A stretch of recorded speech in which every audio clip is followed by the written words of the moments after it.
Shankar Palli and Sons Fishing Centre, public demand, customer ডিমান্ডে আবার বাদাম খোলের পোলাও আজকে তৈরি করলাম। বাদাম খোলের পোলাও শেষ হয়ে গেছিলো, বাদাম খোলের পোলাও তৈরি করলাম। কালো টোপের মশলা, এই যে রুই মৃগেল মাঝে কালো টোপের মশলা এর আগে তৈরি করেছিলাম, ভিডিও করতে পারিনি দাদারা,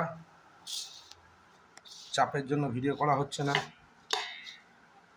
পাবলিক ডিমান্ডে আজকে আবার তৈরি করলাম, রেজাল্ট ভালো আছে।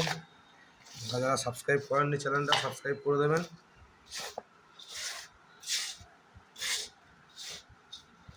আমার অল প্রোডাক্ট হোমমেড প্রোডাক্ট আমার।